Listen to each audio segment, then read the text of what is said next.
pasado buscando a Nico, Nico de cabeza, el remate. Toda Galicia festexou por todo alto a segunda Copa do Mundo de Fútbol da selección española e non son as grandes cidades, tamén en vilas máis pequenas como Carballiño ou Ribadeo. Todos os recunchos da comunidade vibraron onte e seguen vibrando hoxe cun triunfo histórico que tivo entre os seus protagonistas un galego, Borja Iglesias.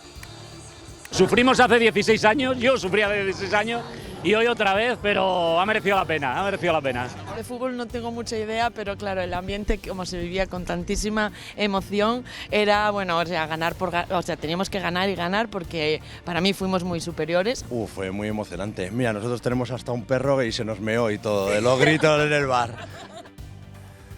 Boas tardes, luns 20 de xullo, somos campións do mundo. Benvidos ao Galicia Noticias. Morreu un bañista septuaxenario que foi rescatado e reanimado polos socorristas esta fin de semana nunha praia de Camariñas. Foi o sábado á tarde en Arou. Os socorristas sacaron o home inconsciente da auga e conseguiron reanimalo coas súas manobras, pero acabou falecendo malia que o levaron en helicóptero ao Hospital da Coruña. Cando chegou e tocou a auga, que aí xa desplomado contra a area, os bañistas avisaron os socorristas, os que interviron con rapidez, tuveron casi ou máis dunha hora facendo RCP hasta que chegou o helicóptero e xa se o levou para o hospital. Moita pena porque ademais creo que son bastantes veciños afectados, 12 creo, 12 ou 13, o baixo creo que tiña instrumentos musicales ou así teño entendido, entonces sí que dá bastante pena. E que non poidan volver todavía a paso a casa, pois tamén, claro. Un mes e medio despois de incendiarse o seu edificio en Ribadeo, os afectados seguen sen poder volver ás súas vivendas. Segundo explican, aínda non se levaron a cabo as obras precisas para que o inmoble sexa habitable. Hai danos estruturais e risco de colapso polo que seguen desaloxados. Piden que se axilicen os traballos de reparación. E unha persoa ferida e 4 vellas mortas a causa dun incendio rexistrado en Redondela nas últimas horas. O lume comezou esta madrugada nuns alpendres próximos a unha vivenda na parroquia do Viso. As lapas calcinaron 5 alboios anexos, así como 2 coches e un motocultor. Un amplo operativo de emerxencias participou nos traballos de extinción.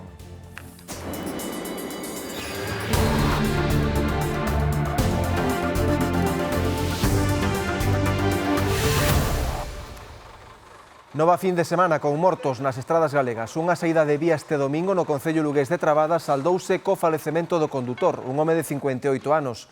O coche que conducía saiu da vía e caeu por un desnivel duns 10 metros. E no Hospital Universitario de Lugo acabou morrendo tamén o home de 37 anos que permanecía na UCI tras un accidente a semana pasada no polígono das Gándaras. Unha persoa resultou ferida nun incendio rexistrado de madrugada en Redondela, morreron varias ovellas e hai danos materiais importantes. Andrea, que é exactamente o que sucedeu?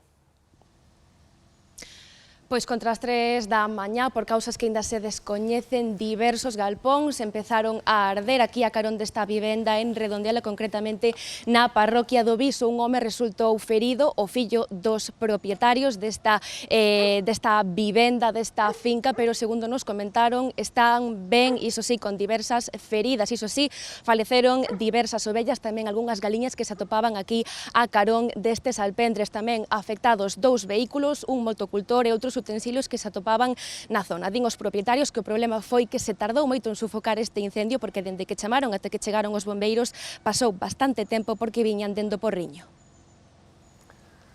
12 familias de Ribadeo seguen sen poder volver ás súas casas tras os danos que un incendio na planta baixa provocou na estrutura do edificio e nos servizos básicos. Hai risco de colapso. Piden que se realizan as obras que lles permitan habitar as súas vivendas. Levan así mes e medio. Un mes e medio despois, a pegada do voraz incendio que destruía o baixo deste edificio de Ribadeo aínda é visible na súa fachada, tamén nos accesos onde hai precintos que advirten que non se pode pasar. Hai 12 familias que seguen desaloxadas. Non hai a mirar nada todavía, ou iso teño entendido, vamos, que todavía non pasou naide por aquí a mirar, a valorar. Entón, claro, os veciños están enfadados por eso, porque non lles dan unha solución, queren volver para a súa casa.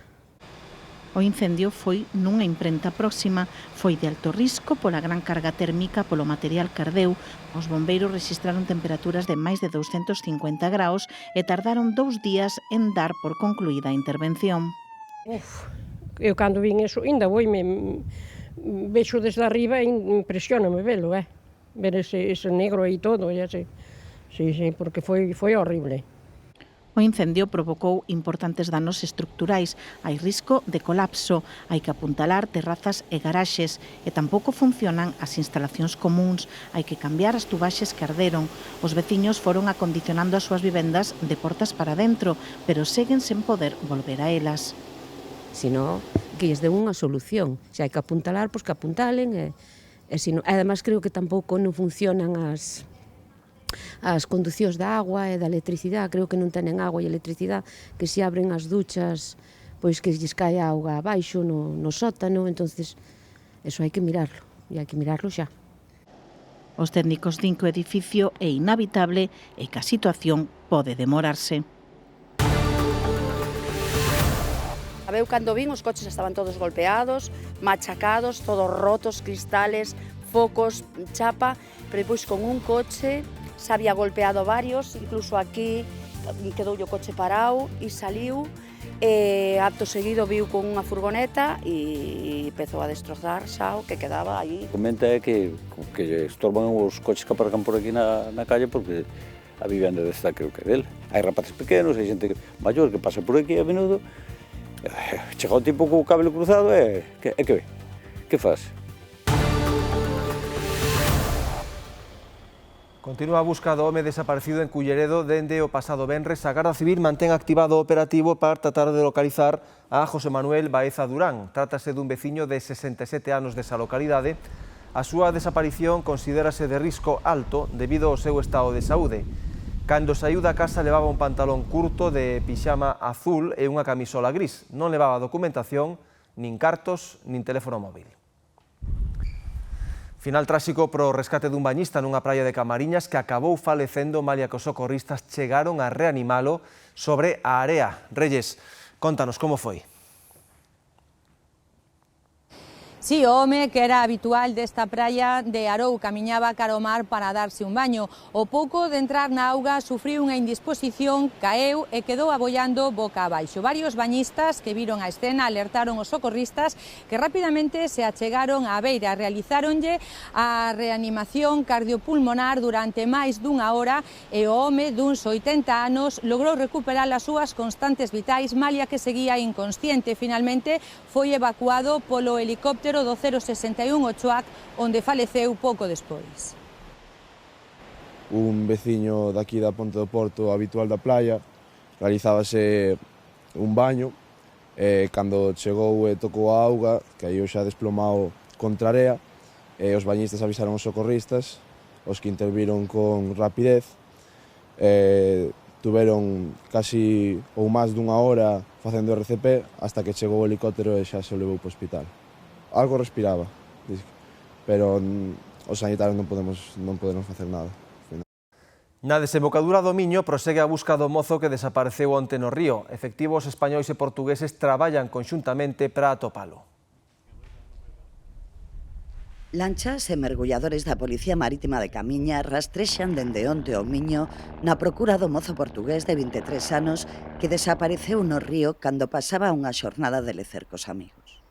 Segundo a familia, acababa de rematar a súa formación como director de orquestra cun futuro prometedor. 4 jóvenes portugueses se pusieron a andar por los arenales de la desembocadura en bajamar hasta que les fue cubriendo el agua y en un momento determinado pues la corriente arrastró a uno de ellos que no pudo conseguir volver al arenal y fue arrastrado por la corriente y desapareció. Foi arredor das 2 da tarde cando o número de emerxencias portugués recibiu unha chamada de alerta pola desaparición dunha persoa no Miño entre Seixas e a Illa de Cabalos, en territorio luso. Además, a estos medios propios de la Armada hay que contar con la Guardia Civil y con el grupo de emergencias que estuvieron haciendo búsqueda por la orilla. Y además contamos con el apoyo de un helicóptero de guardacostas, el Pesca 01, que realizó una búsqueda aérea en toda el área de búsqueda. No río traballan varios equipos de mergulladores e un helicóptero portugués de busca e salvamento. Por a parte española mantense unha embarcación apoiando os labores de procura e outra encargada da coordinación do dispositivo no río. En terra participan tamén efectivos da Garda Civil e do GES que realizan batidas polas marxes do Miño. A Garda Civil despregou 3 patrullas e un dron para reforzar a procura. O dispositivo reforzarase de novo durante a baixamar cando quedan ao descuberto bancos de area e se reduce a superficie a inspeccionar. Dende o primeiro momento, os pescadores de ambas beiras do Miño implicáronse e continúan axudando nos labores de busca do rapaz de Porto desaparecido. Galicia enteira botouse ás rúas a tardiña pasada para vivir en conxunto o triunfo da selección española de fútbol ante Arxentina que nos converte en bicampións do mundo. Logo, a noite foi moi longa e moi feliz. De seguida lles amosamos o ambiente que houbo aquí no Galicia Noticias.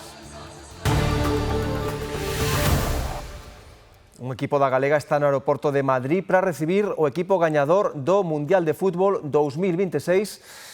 Cristian Romero, contanos, chegan ou non chegan? Que tal, Raúl? Moi boas. Pois de momento ainda non chegaron, quedan aproximadamente uns 15 minutiños para que aterren aquí, un voo que estaba previsto que chegase sobre a 1:10 da tarde, pero que se acabou atrasando por esa celebración alá en Nova York. Agora mesmo van chegar aquí, había moitísima expectación dentro do aeroporto, pero sí que é certo que lamentablemente non van poder ver os xogadores porque estamos aquí nunha plataforma que onde van a aterrar e xa dende aquí collerán un autobús que os leve a descansar ao hotel a Praza de España, despois xa continuarán coa súa xenda da tarde, que é a súa visita a Casa Real ás 5:30, continuarán a Moncloa e xa dende aí sairá esa rúa co autobús descapotable que empezará en Moncloa e acabará na Praza de Cibeles, onde se prevé que haya millóns de persoas agardando os seus xogadores para celebrar algo histórico. É que a selección española fixo historia onte, xa é bicampeoa do mundo, aquí foron moitos os que decidiron vivir a final na rúa e logo parece que ninguén tiña casa. As celebracións estendéronse boa parte da noite en moitas vilas galegas. Son imaxes de Ribadeo, pero ben seguro que foron similares case en calquera vila. A xente saíu en masa ás prazas para ver a final do Mundial, a finalísima, un partido histórico que ninguén quería perder. Houbo que pasar moitos nervios, goles que non subiron ao marcador. E por fin, na prórroga, un gol que valía unha Copa do Mundo. Os minutos ata o asubío final fixéronse eternos e cando se completou a conta atrás, respiramos. Estoy emocionado, Hemos sufrido mucho, hasta el último minuto, porque yo pensaba que llegábamos a los penaltis y digo, no, los penaltis no, por favor. Así que después del partido que han hecho, mucha emoción, mucha emoción. O partido que fixeron é algo da axuda dos que creen na superstición. O ritual que eu fixe serviu para algo, así que a empezar a agradecer. O caso é que a euforia das celebracións invadiu as rúas. No Carballiño celebraron ata os que en teoría non tiñan por qué. E bueno, hai que celebrar, hai que ser felices onde quera que vayamos, amigo. Foi unha noite de festa, para algúns longa e para outros no que se puido. Pois un ratiño que vaya aquí traballar. Pero todos celebraron a vitoria. Xa de mañá a euforia seguía intacta. Son un equipo muy majo que se lo merecen y te transmiten esa pasión del fútbol que a lo largo del año no tienes, pero en estas cosas yo creo que hay que ser futbolero a tope y estar ahí con la roja. Futboleiros ou non, o caso é que moitos levarán para sempre o recordo desta noite. Que estoy en España y el equipo está en el final del Mundial. La última ya la vimos también fuera de casa, queda el recuerdo del sitio y esta lo mismo. A noite que España volveu gañar a Copa do Mundo. E con esta van dúas en toda a historia. Máis temas despois desta paréntese mundialista. Investigan a aparición de milleiros de troitas mortas no río Asneiro, no municipio de Dozón. Axentes medioambientais achegáronse á zona afectada para recoller mostras e intentar descubrir a causa. Un pescador alertou da presenza dos peixes mortos o sábado pasado no treito do río Asneiro entre a Tosta de Mularedo e Pozo Negro. Calculan que morreron milleiros de troitas. Troitas eu creo que miles, porque onte viñeron os axentes e xa levaron, andoveron nas collendo, de feito quedaron de mandar hoxe máis xente a recollelas. E, bueno, nun tramo, según me comentaron, nun tramo de 300, 400 metros, pois traían, ao mellor, pois non sei, non as contei, pero por a cantidad delas, eu calculo que 300, 400. Descoñécense as causas, pero non se descarta que poida tratarse dun feito intencionado. Non hai prados, non hai forma de acceder e non se ve ningún tipo de vertido, a simple vista, claro. Entonces todo apunta, bueno, xa digo, hai que ser prudentes, non? A ver que dicen os axentes, pero non quero ser desconfiado, pero todo apunta que foi algo intencionado pois para a venta ilegal ou para a saber para que. A hipótese deberá ser confirmada ou descartada polas análises que realizaron no lugar dos feitos. O que si está claro é a gravidade dos danos. Isto, nos mundos en que estamos, isto non sei a quen se lle ocurriu, en caso de que fora intencionado, pero vamos, isto é de pena, porque vir andando polo río e ver centos e centos de troitas mortas en todas as esquinas é unha pena, a verdade é que é unha pena. Contan con que a zona afectada tarde anos en recuperarse.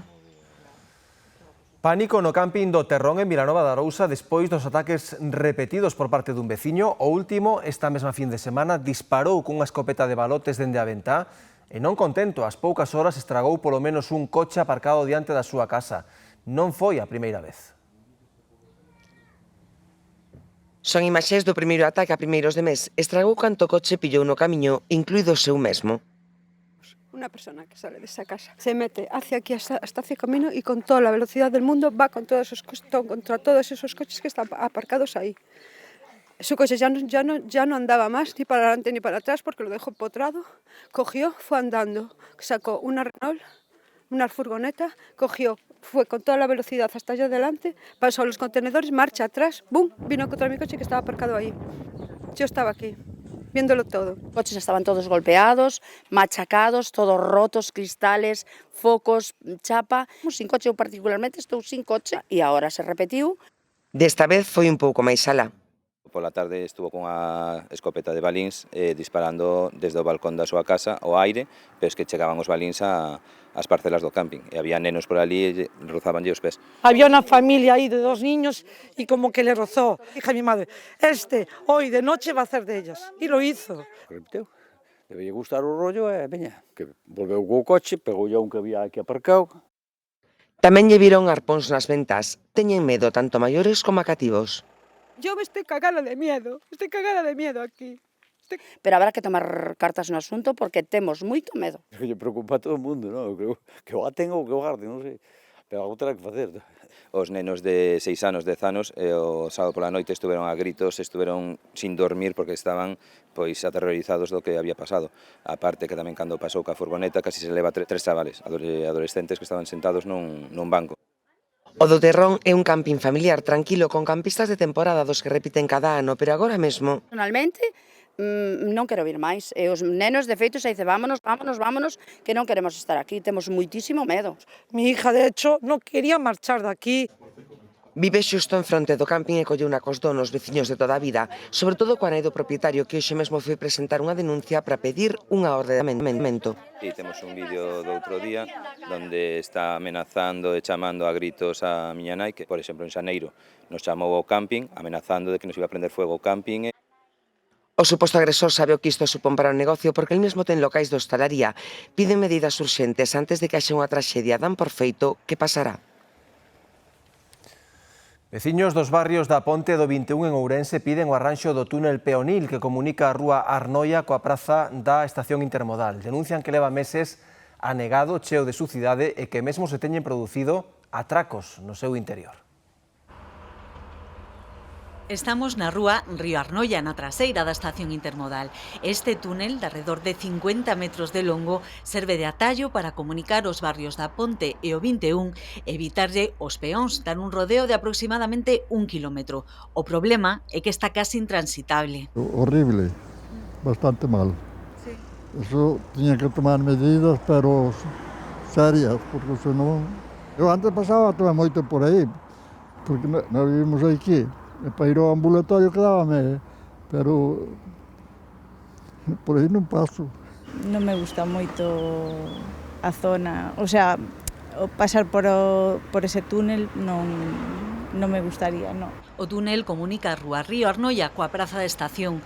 Din os veciños que leva negado de alrededor de 2 meses, pero que o seu deterioro resulta máis que evidente dende hai tempo. Sempre estivo como inutilizado, sempre, cheo de feito, Se tes unhas aí sabes que está a seguir sempre moi escuro, cheo de basura, de lixo, bueno, non sei. Para min non é un camiño, de feito agora vou para lá e vou facer o... dou un rodeo, nunca penso en ir polo túnel, a verdade. Na verdade non moito, sempre que paseo sempre collo por esta aceira, pero o túnel nunca o utilizo. O lixo e o cheiro fan que a xente evite utilizalo. Preocúpalles tamén a presenza de toxicómanos e denuncian que mesmo se ten producido algún atraco. Hai 2 anos que pasei por aí e non paso máis. Non paso máis porque me querían limpiar a carteira e entonces digo, non, por aquí non. Home, se vou en compañía, sí, pero eu solo non paso, non me meto. Non merece a pena. Fatal, porque non podemos pasar por aí ni nada, yo ya non me atrevo a pasar porque donde vivo yo podía ir por aí porque me queda máis cerca para el médico, pero es imposible entrar aí. Yo por lo menos tengo miedo. Aseguran que están fartos de reclamar, pero polo de agora din, ninguén atendeu as súas demandas. Poucas veces coñecemos que un cemiterio opte a ser premiado, pero o da Romea de Lalín compite no concurso do mellor de España. Agora chámase a Fraga do Alén. Polo seu valor patrimonial e paisaxista, con 32.000 metros cadrados de zonas verdes, o cemiterio da Romea de Lalín, agora chamado Fraga do Alén, está entre os 3 finalistas do 10º concurso de mellor camposanto de España. A min o que máis me emociona é que fixeron ali unha capilla, é que fan ali os funerales e despois xa vai a xente para os seus nichos e nada máis. O deseño, que deixe de ser algo tétrico e tristón e que teña un deseño alegre, porque ao final imos estar ali pois na última viaxe, non? Entón que sea un sitio amable. Que se busca integrar o cemiterio na natureza e que se mezclen de forma en sintonía, digamos, un con outro. Por eso que vemos ao noso alrededor é basicamente un bosque, non? Que nos envolve a todo o cemiterio. Pretende integrar o existente coas partes novas que se lle engaden, non? Un lago que ten con un escenario, un pequeno parque de xogos, incluso que eso evidentemente non se plantearía ningún outro camposanto. Queren amosar á sociedade que son moito máis que espazos de despedida e tristura. O proxecto de Lalín transmite unha nova paisaxe integradora, onde memoria e comunidade convivan nun mesmo lugar. Tería que ter. Sobre todo que esté en buenas condiciones y bien cuidado. Que el ayuntamiento ponga de su parte para que esté bonito. Es una propuesta novedosa, creemos que desde el Concello va a permitir, digamos, atender, insisto, a esta demanda, nos permita ampliar, casi duplicar la capacidad actual del cementerio, respetando el entorno en el que se ubica. Sí. Fraga do Alén. Sí, con moitos árboles, sí, a verdade o sitio é bonito, é para quedarse ali. Unha vez que vayas é para quedarse ali. Compite cos cemiterios de Alcalá de Henares, Bilbao e Mallorca na idea de levar vida onde non a hai para acompañar con serenidade os seres queridos que marchan nun bosque do máis alá. Comezamos semana no meteorolóxico, hai que prepararse para unha nova suba de temperaturas. Xornada de transición a deste luns con episodios trebuentos pola tarde no interior da comunidade antes de dar paso a 3 días de calor intensa. As previsións anuncian temperaturas elevadas, pero non tanto como a vaga de calor que se agarda no resto da xeografía peninsular. Será en Galicia, sobre todo, martes, mércores e xoves, aí sí que teremos escasa nebulosidade, somente nubes altas e temperaturas elevadas, haberá algúns avisos, superaremos os 35 graus, pero desta vez quedaremos por debaixo dos 40, será, por lo tanto, un episodio de calor, pero non tan intenso como foron os anteriores. Ás portas deste novo episodio de calor semella que as zonas máis afectadas serán as do interior. Este episodio de calor, como digo, martes, mércores e xoves, afectará principalmente a zona sureste de Galicia, que sería a provincia de Ourense, sur de Lugo, quizá en algún momento interior de Pontevedra, interior tamén da provincia da Coruña, un pouco menos de rigor térmico no litoral, onde estes días seguimos esperando a presenza de néboas durante as primeiras horas da mañá, néboas que se van retirando, que nos deixan ver o sol, certa sensación incluso de bochorno, pero con temperaturas nos 30, incluso un pouquiño por debaixo. Máximas ao redor dos 35 graus e mínimas en ascenso, temperaturas elevadas, polo menos ata o xoves, ás que xa sabemos como enfrontarnos. Eu é a receta dos vellos, hai que andar pola fresca. Non se pode estar ao sol protexerse. Todo será beber máis e nada máis. estar á sombra. Somos máis tanta xente do sur que ven aquí a pasar vacacións, pois tamén nos trae un poquinho do seu calor. Temperaturas altas e tamén valores elevados no mar, algo que chamou a atención estes días, pero que tamén ten as horas contadas. Co anticiclón a partir de mañá tamén vai haber algo de nordés e, polo tanto, a previsión é que as temperaturas da auga vayan baixando a vez que as temperaturas do aire irán subindo. Así que de novo toca prepararse para unha nova vaga de calor que nos vai acompañar a partir de mañá. Os veciños de Monforte teñen premio por mercar no comercio local. Por cada 10 euros de compra poden gozar dunha experiencia que vai dende copilotar un Ferrari ata tirarse dunha tirolina que está no centro da vila. O Centro Comercial Urbano de Monforte quere incentivar o comercio local e para iso organiza ao longo do ano actividades para premiar aos seus clientes. Teñe moi claro cal debe ser o seu obxectivo. Dinamizar o comercio local, non? A través de en moitas ocasións esas actividades non deixan de ser actividades de ocio que se fan tamén en Monforte de Lemos e que teñen moito tirón tamén en todo o que é a Ribeira Sacra, que de non ser polo comercio asociado pois non habería, non? O que tratamos é de que o cliente do comercio de Monforte pois poida vivir experiencias que dificilmente podería vivir en outras ocasións. Experiencias como ir nun Ferrari, ir na tirolina no centro da vila, escalar un rocódromo ou un circuito de cars para os cativos. Os pais ben contentos. Está muy bien y viene muy bien para Monforte, porque así ya la gente gasta un poco más en los comercios y bien. Pues la verdad que muy divertido para los niños, por lo menos tienen algo que hacer aquí en Monforte, aparte de ir al club y esas cosas, pero por lo menos es algo diferente. Hombre, moi ben, porque todo o que sean iniciativas hacia a xente nova e que se poda divertir, moi ben. O funcionamento é ben sinxelo. Fan unha compra de 10 euros nos comercios locais e gañan un vale para a experiencia. Os clientes contentos e os comerciantes aínda máis. Pues a mí pareceme estupendo este tipo de actividades porque é un reclamo a hora de vir a mercar o comercio local e nos ao mesmo tempo de premiar esas compras que se fan pois a través de actividades como esta, como a tirolina, que ten moi boa repercusión. Actividades para incentivar o comercio local nun tempo onde internet está a gañar terreo. Verán e calor son sinónimo de comidas fora da casa, na praia ou no campo, por exemplo. Compre, iso sí, extremar as precaucións para evitar posibles intoxicacións alimentarias. Chega o verán e semella que hai alimentos que de repente prácticamente desaparecen dos nosos pratos. Mayonesas, sobre todo eso, mayonesas evitoas totalmente porque teño moito medo. E os huevos hai que ter tamén cuidado con eles, mirar antes, se realmente, pues mirar a fecha de caducidade e mirar se realmente antes de preparalos están en óptimas condicións. Iso na casa, pero que facemos cando pasamos o día fora? Yo en verano tengo máis cuidado con lo que es huevo, cremas e todo que esté en nevera e intento no llevar nada a la playa. Con las altas temperaturas que tenemos en esta época, aunque a veces tienes cuidado, nunca sabes cuándo se va a romper la cadena de frío. Entonces, bueno, pues intentar evitarlo.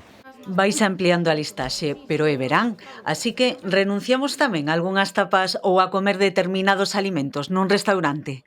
Eu sempre oín falar, por exemplo, do típico pincho de tortilla, que comemos moito, non? Pois no verao que sempre un pouquiño para aquelo dos ovos de ter un pouco máis de cuidado, e logo pois si tomas algo de marisco. E sobre todo vendo como é o mellor establecemento, pero si ves que é un sitio eso, pois como que te confías máis. A salmonela é un dos principais riscos xunto coas gastroenteritis por rotavirus e norovirus, especialmente frecuentes en nenos e maiores pola súa elevada capacidade de transmisión. As bacterias medran felices coa humidade e as altas temperaturas, polo que nos meses de verán compre extremar a precaución. Tener mucho cuidado, por ejemplo, con las salsas, con los huevos, con la carne poco hecha, con el pescado poco hecho. En ese tema, por ejemplo, a la hora de ir a hacer pues una excursión, pues intentar llevar pues las cosas muy cocinadas, siempre llevar nevera. Imprescindible, ademais, a hixiene de mans e o lavado das verduras e ollo ter conta tamén deses alimentos que non acostumamos incluir nesta listaxe. La fruta mejor que no vaya cortada. Cuanto mayor actividad de agua, es decir, que tiene un alimento, más favorece el crecimiento bacteriano. Así que mellor lavar a froita xusto antes de cortala. Os alimentos deben enfriar en menos de 2 horas e inmediatamente gardalos na neveira. No caso de non comelos en 48 horas, sempre conxelalos. Ata aquí o noso tempo por hoxe, deixámolo xa con Marta de Riba do Telexornal. Grazas pola compaña e moi boas tardes.